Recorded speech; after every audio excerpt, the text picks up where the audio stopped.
We in Fabits love appetizers, and often they make us a whole meal. Hang out with us for a moment and you will see how fast, easy, eye-catching and fun they can be. Let's go!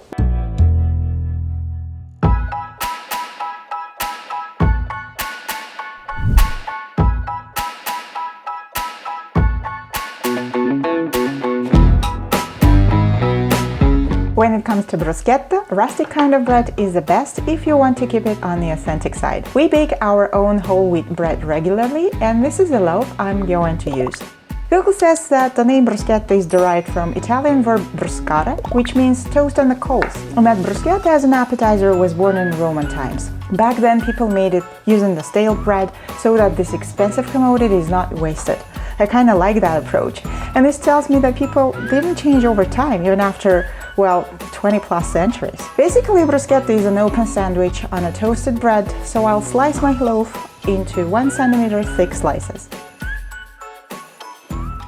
And since I'm making 2 kinds of bruschetta today, I will give some slices slightly different vibe by cutting them into halves diagonally, like so.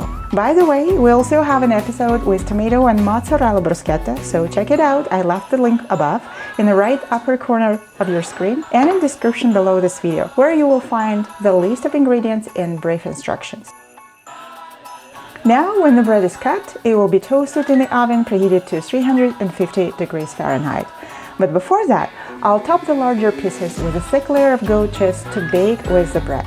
If goat cheese doesn't make you happy, don't worry, sub it with either cream cheese or ricotta combined with feta in the ratio of 1:1. Now, breads are ready to go to the oven for 9-10 minutes or until slightly crispy. And while bread is in the oven, I'll take care of the toppings. For the sunny pepper bruschetta you've seen in the beginning, I will cut yellow and orange bell peppers into short matchsticks. Place them into a bowl and sprinkle with a few leaves of fresh mint that has been cut into thin ribbons. Then drizzle it with just a bit of balsamic vinegar, toss and set aside for a moment to let the flavors combine.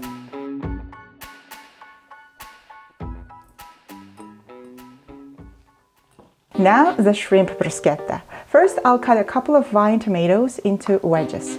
What's really important here is that tomatoes should be well ripened, sweet and juicy. After tomatoes, I'll thinly slice the white part of the green onions, combine them with fresh thyme leaves, grate a little lemon zest over, and sprinkle with a few drops of lemon juice. Then add a little extra virgin oil and gently warm it up on medium heat, letting the greens saute for literally no more than 30 seconds. This is going to be enough to combine the flavors. I like the idea of making everything in the same pan whenever possible, so I'll transfer the greens into a small bowl, reheat the pan, and send the shrimps to fry in a tiny amount of olive oil. Season the shrimps with salt and pepper, letting it change the color to a beautiful coral shade, and turn on the other side. Shrimps are cooking super fast, so watch it carefully not to overdo them, otherwise they will turn out rubbery. Once shrimps get their coral shade and matte finish, that's it, shrimps are cooked. By now the bread should be ready to come out of the oven. And finally, my favorite part, assembling the bruschetta. Top the baked goat cheese bread slices with a bunch of sunny peppers. If you like the combination of tangy goat cheese and sharp sweetness, drizzle this bruschetta with a little honey or maple syrup.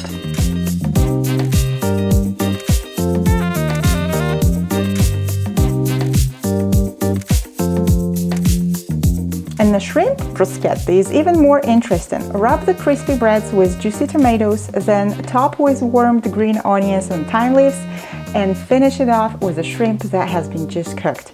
If your shrimps have the tails on, squeeze the tail until you hear a cracking sound and gently pull it from the shrimp. It will come off easily.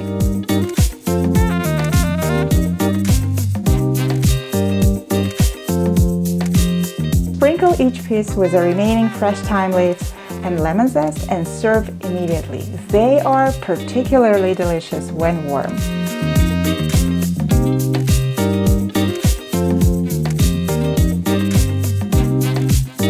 Let us in the comments how you find these 2 unconventional ways of bruschetta, and if you want to support Fabits, either give this video a thumbs up or spread a good word about us, or better both.